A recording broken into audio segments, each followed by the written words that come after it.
Thank you, Mr. Chairman. Senator Rubio, as I said in my opening statement, I hope that this committee can better collaborate to swiftly confirm career Foreign Service officers.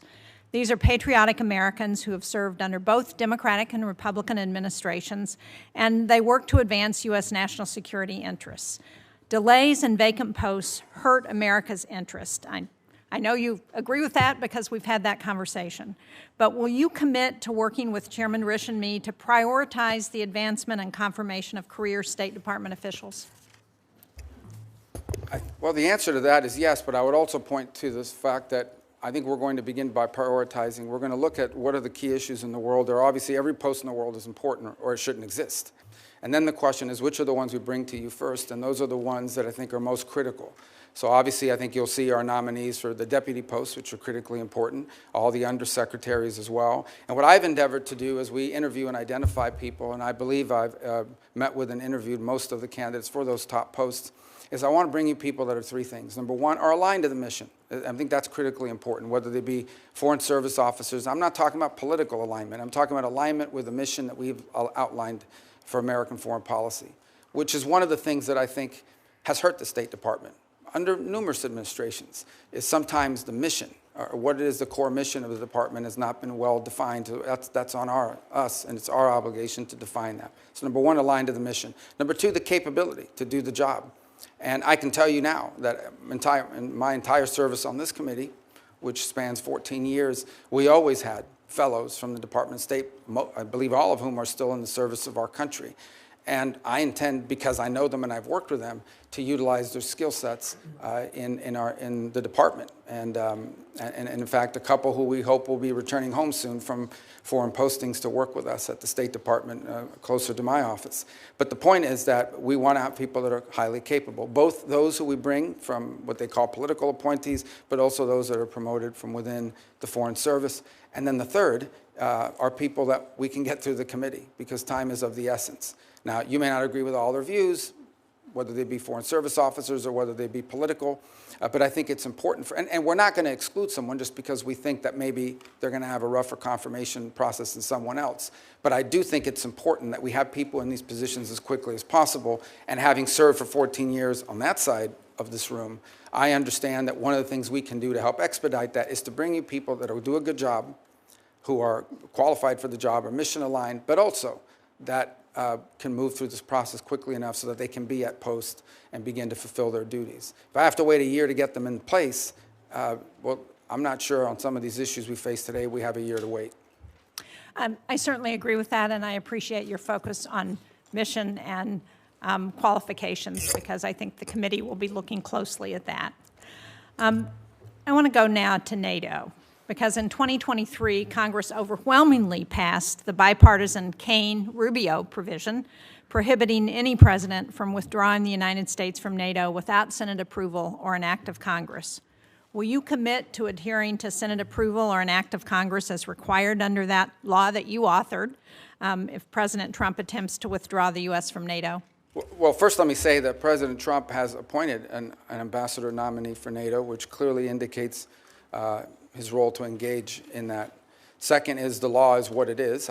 Obviously, as you've mentioned, I was a co-sponsor of the law, and so it's tough to say I'm not in support of a law that I hope to pass, and that I think it's an important role for Congress to play, because frankly, it's not just about the withdrawal piece of it, it's the contributions we make towards the power of the purse still resides with the Congress. Now maybe, as if confirmed, moving towards the executive branch, I'll become I'll forget that lesson a little bit. I hope not. But ultimately, I still recognize and understand that the power of the purse is with Congress, and it's an incredibly important power. Let me point on NATO one thing. I think there's a misunderstanding about it. The NATO alliance is a very important alliance. I believe that. I believe alliances can be, and has been very useful. Without the NATO alliance, there is no end to the Cold War.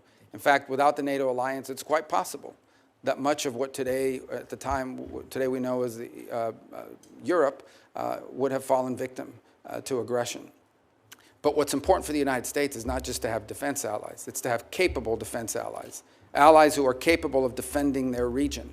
And I think there is a question to be asked. I'm not stating a public policy position, I'm stating a question to be asked, and that is, should the role of the United States in NATO in the 21st century be the primary defense role or as a backstop to aggression? with countries in the region assuming more of that responsibility by contributing more. Now look, in fairness, and I think the further east you move in Europe, the more money you see spent on the military as a percentage of GDP. But I think there's been broad acknowledgement across Europe and across multiple administrations, both Republican and Democrat, that our NATO partners, these are rich, advanced economies, need to contribute more to their own defense and ultimately to the NATO partnership as well. And that's a demand that's been made by multiple presidents across the years.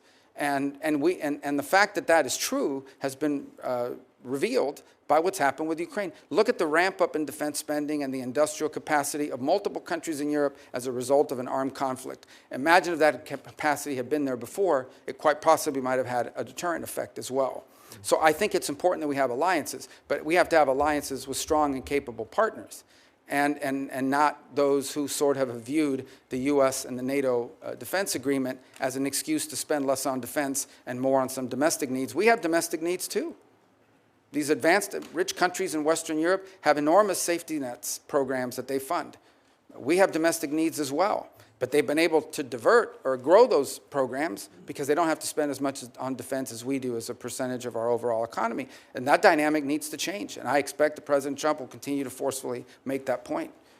And as you know, this committee and the Senate NATO Observer Group, which I co-chair, has made that point repeatedly, and we are now up to 23 of the 32 NATO nations who are meeting their 2% of GDP, and we have a number of them who are going beyond that, and it's appropriate. And I think the sentiment on this committee would be to agree with what you're saying, but to ensure that we continue to have a strong NATO, I think will be important not only to European security, but most important to our own security. I appreciate, we talked about Ukraine. I appreciate your past leadership in supporting Ukraine's fight for sovereignty. More recently, you voted against supplemental funding for Ukraine and against forgiving loans for Ukraine in November, loans that would be critical to Ukraine's economic stability.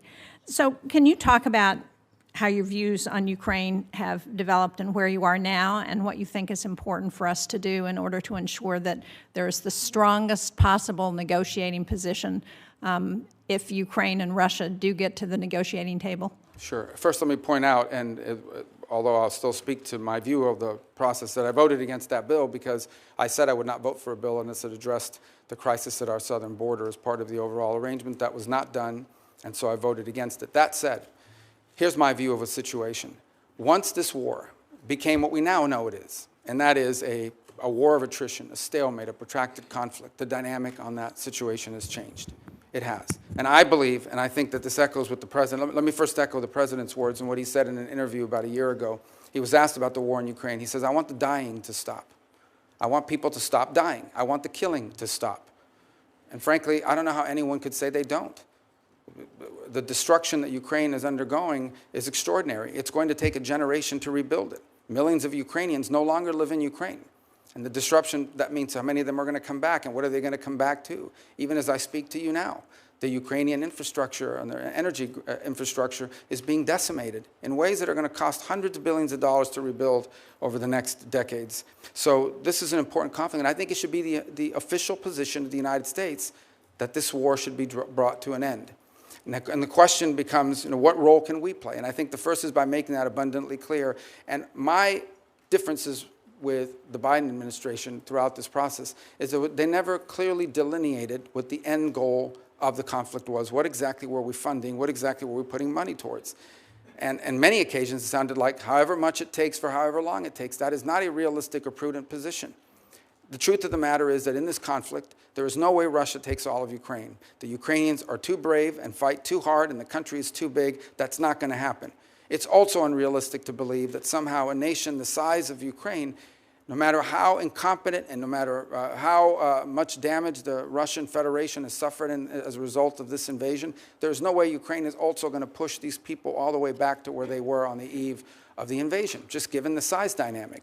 I saw a quote recently, and I wish I could attribute to who it was, but the quote was, and I think it was very wise, where they said the problem that Ukraine is facing is not that they're running out of money, it's that they're running out of Ukrainians. There's a size differential here that's important. Now, what Vladimir Putin has done is unacceptable. There's no doubt about it, but this war has to end. And I think it should be the official policy of the United States that we want to see it end. Now, what that master plan looks like is it's going to be hard work. This is not going to be an easy endeavor, but it's going to require bold diplomacy. And my hope is that it could begin with some ceasefire. And we're going to have, in order to achieve objectives like the one that needs to occur in Ukraine, it is important for everyone to be realistic. There will have to be concessions made by the Russian Federation, but also by the Ukrainians, and the United States has lent itself there. It's also important that there be some balance on both sides. In essence, it will be difficult to achieve this objective of a ceasefire and ultimately a peace settlement unless both sides have leverage. Putin's goal now is to have maximum leverage so that he can basically impose neutrality on Ukraine, retrofit, and come back and do this again in 4 or 5 years. And that's not an outcome I think any of us would favor. By the same token, I think it's important that the Ukrainians have leverage, but they also will have to make concessions to reach this agreement. It's going to be very difficult. This will not be easy. Conflicts of this nature that have historical underpinnings to it are going to require a lot of hard diplomacy and tough work, but that's something that needs to happen. This conflict needs to end. Well, I'm out of time, but I appreciate your last comment about the importance of leverage, and it's important for the United States to do what we can to help provide that leverage to Ukraine so that they can be in the best negotiating position possible with Russia. Thank you very much.